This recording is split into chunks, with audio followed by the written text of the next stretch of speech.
Aquí estamos nuevamente. Bueno, ¿por qué nosotros tenemos objetivos para los estudiantes y objetivos para los docentes? Porque creemos que eso es coherente con el enfoque pedagógico que estamos presentando. Nosotros pensamos la antropología como un oficio, en primer lugar. Y como todo oficio, se aprende en la experiencia de ir realizándolo. Por supuesto, hay que sumar más información con lecturas, con escuchas, con videos, con distintas herramientas que este año además nos amplía el horizonte de la imaginación en este contexto. Trabajamos en lo que llamamos una pedagogía de la problematización. Intentamos partir de los conocimientos que ustedes tienen y a partir de eso y con la incorporación de todas las herramientas que dije anteriormente, hacer una reflexión crítica y volver entonces sobre la situación cotidiana, sobre las realidades que nos rodean o las realidades que nos interesan para poder tener una nueva interpretación. Estamos en ese sentido haciendo o planteando una coherencia con el pensamiento también de Geertz, si recuerdan el concepto de cultura, cuando él lo planteaba como una interpretación de interpretaciones. Bien, eso también estamos intentando hacer en nuestras clases. Así que el diseño de cada una de las clases está basado en una pedagogía de la praxis. Este año particularmente tenemos un desafío mayor que es transformar parte de las clases que teníamos nosotros pensadas hacia el formato virtual. Digo parte porque nuestra cursada es anual y esperamos no estar todo el año en esta situación. Pasemos a la filmina siguiente. Todos los años presentamos en esta clase las formas de trabajo en la materia. También las cuestiones que tienen que ver con lo burocrático, con las cuestiones de qué materias hay que tener cursadas, qué materias hay que tener aprobadas, tanto para la cursada común como para la cursada por promoción. Sepan que está esta posibilidad. Vamos a poder ir hablando de eso poco a poco. En este primer mes estamos en una situación de absoluta excepcionalidad. De ninguna manera estamos en una situación de normalidad en nuestras casas, donde tenemos un montón de tiempo libre porque no podemos salir a la calle, sino que estamos llenos de nuevas tareas, llenos de nuevas presiones y de nuevas formas de la vida cotidiana. Estamos cuidándonos, estamos cuidando a nuestros hijos, a nuestros mayores, a nuestras mascotas, estamos cuidando la salud de todos. Entonces, de acá hasta la lámina número 22, ustedes van a poder leer la forma de trabajo cuando tengamos situaciones presenciales y algunas cosas que tienen que ver con la normativa general de la materia. Pero este primer mes presten atención a lo que les explicamos en la clase 0, algunas cosas que hay en aulas web y a esto que sintetizo en esta lámina número 10 sobre las formas de trabajo no presencial. El objetivo es mantener una cierta continuidad en la relación pedagógica. No vamos a reproducir la vida en normalidad, eso no es posible, no es deseable además. Así que vamos a hacer lo que podamos, entre ustedes y nosotros. Todos estamos acá aprendiendo muchas herramientas a la vez y muchas formas nuevas. Los invito entonces a que sigan leyendo este PowerPoint hasta el número 22 y ahí me vuelven a escuchar.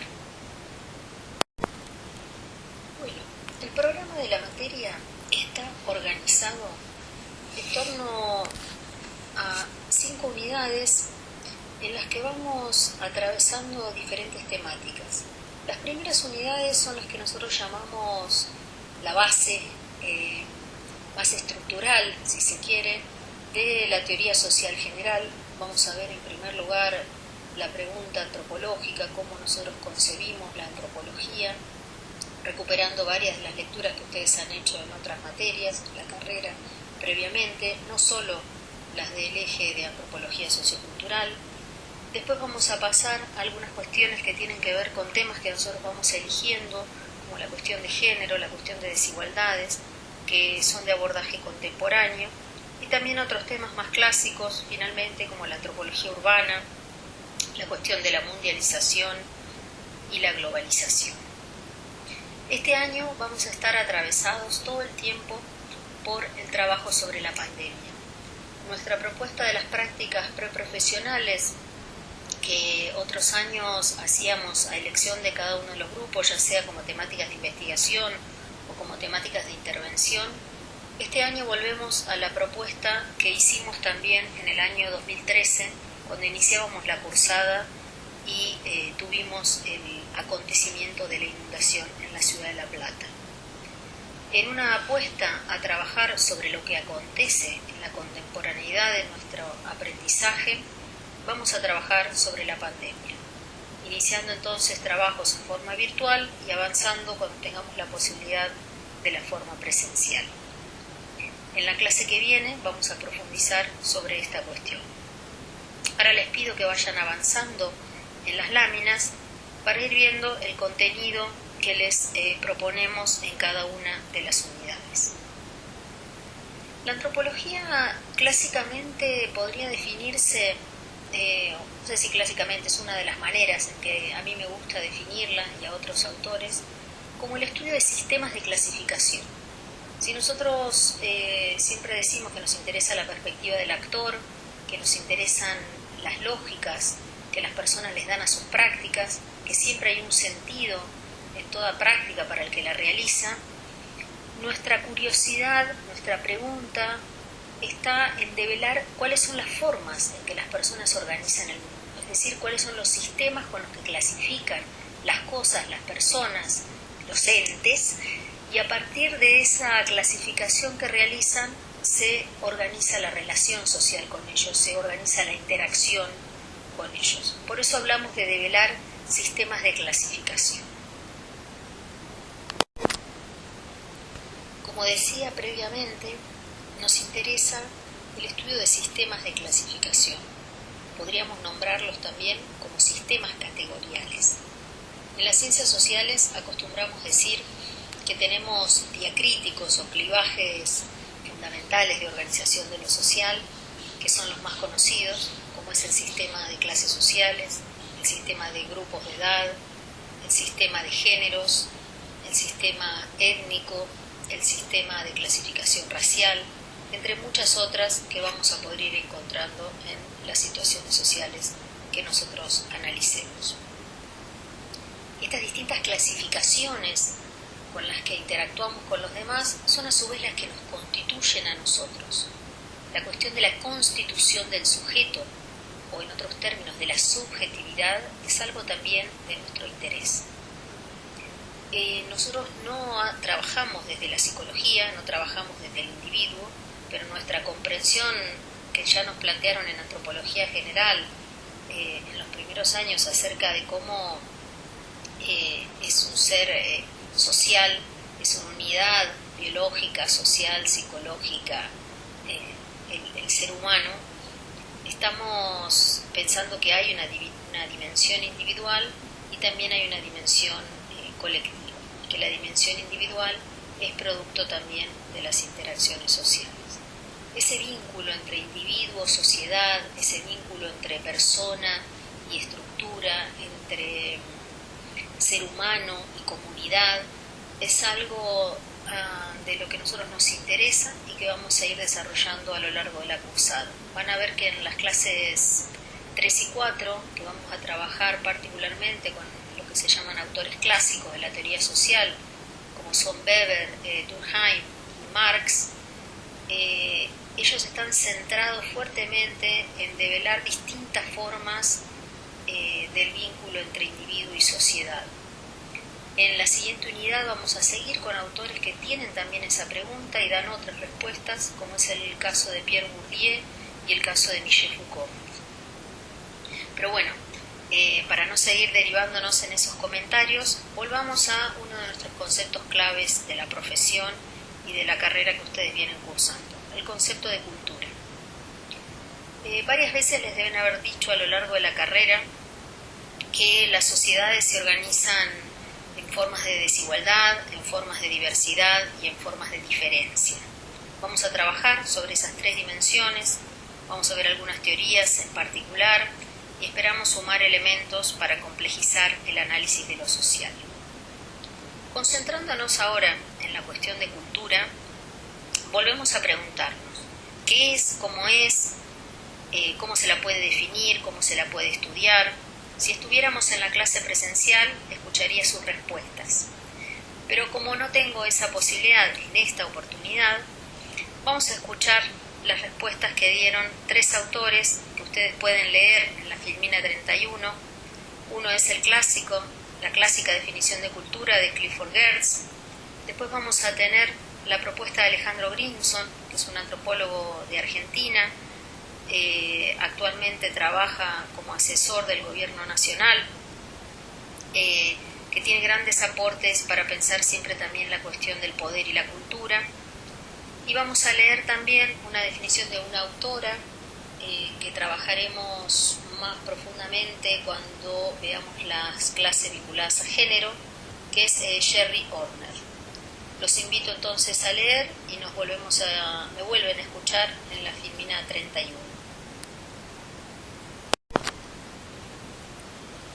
Estando en 4º año de la carrera y haciendo un análisis de nuestro plan de estudios, que fue creado como resultado de las disputas políticas y los intereses que sobrevinieron a la última dictadura militar.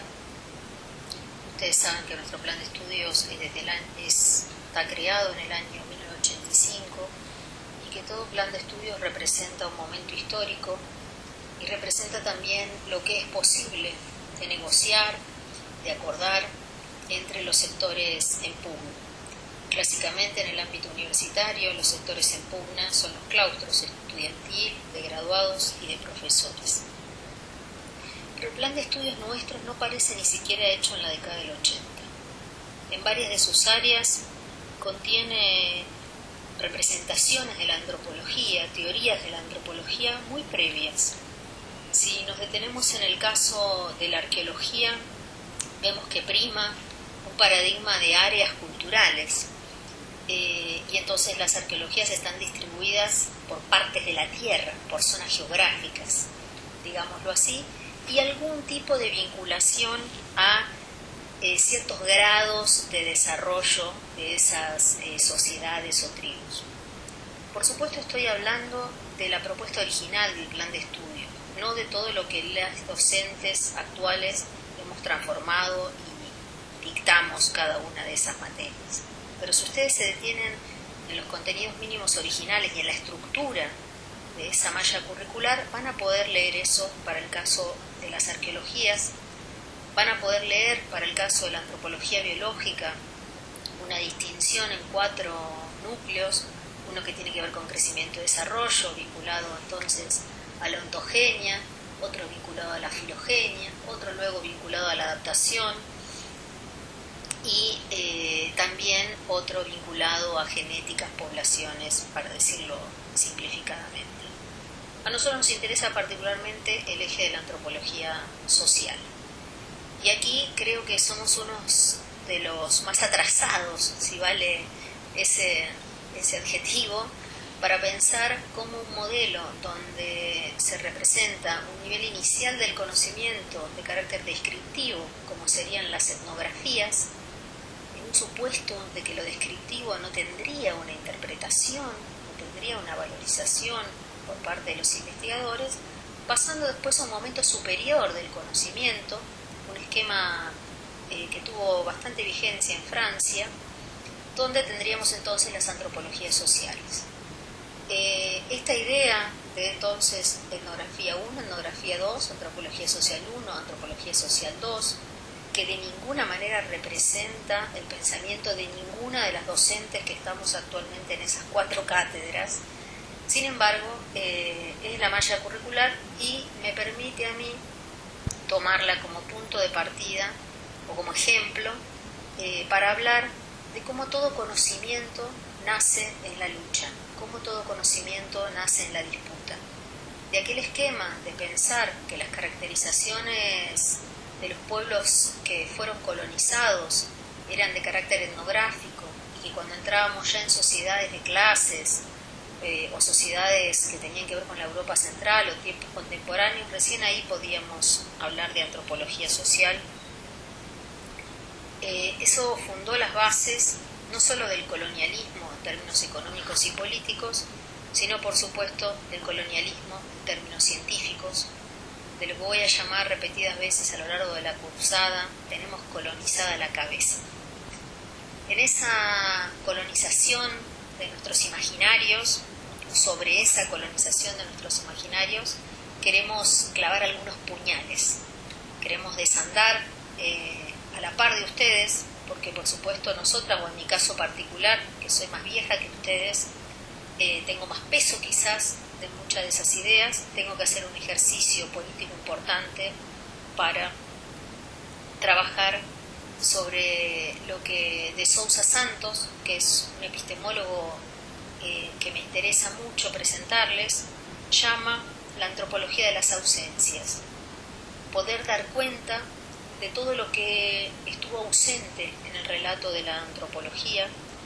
Bueno, de todo quedó un poco ambicioso, soberbia, digamos, de parte de lo que ha estado ausente en relatos anteriores. Me interesa entonces dejar en claro que esta apuesta de conocimiento que iniciamos en la materia de Sociocultural 2 es un conocimiento que nace en el fragor de las disputas por los saberes, en reconocernos en un lugar del mundo en el cual no solo fuimos colonizados, sino que somos parte también de una relación de dependencia, y que el momento que estamos viviendo y que nosotros vamos a abordar como tema de investigación habilita ver cosas al desnudo. Si ustedes siguen leyendo las láminas, las dos que quedan para terminar esta clase, van a ver que nosotros vinculamos la idea de desnaturalización de lo social, de hacer extraño aquello que es familiar, con la posibilidad de estudiar el acontecimiento de la pandemia. Los acontecimientos catastróficos, como fue en aquel momento, el 2013, la inundación, como son a veces los huracanes, como son los terremotos, dejan a la luz, agudizan los posicionamientos sociales y los argumentos de cómo se está pensando lo social. Parte de eso está sucediendo en estos momentos. Somos testigos, somos protagonistas, no testigos no presenciales. Estamos haciendo una observación muy participante de la situación del aislamiento social y de lo que en el mundo se está discutiendo en torno a eso, y particularmente en nuestro país, en nuestros barrios, en nuestras ciudades. Vamos a aprovecharnos de esta situación dramática para construir conocimiento. Digo aprovecharnos no en el sentido de ventajita, sino en el sentido de que también nos sirva a nosotros como un proceso de atravesar juntos, colaborativamente, colectivamente, este momento del aislamiento social, y a lo largo del año, una vez que esta etapa no presencial se termine, cuando tengamos los encuentros presenciales, también nos demos un tiempo para conversar e interpretar qué nos fue pasando. Es muy importante tener presente los sentimientos, los afectos, los distintos estados de ánimo. No estábamos preparados para esta situación, nadie lo estaba, nadie lo podría haber estado de alguna manera, así que, tal como dicen en algunos lugares, vamos escribiendo la guía sobre lo que hay que hacer a medida que vaya sucediendo. En el caso nuestro, vamos a ir escribiendo el cuaderno de campo a medida que esto vaya sucediendo. Nos vemos en la próxima clase. En la próxima clase sí, porque voy a hacer un video.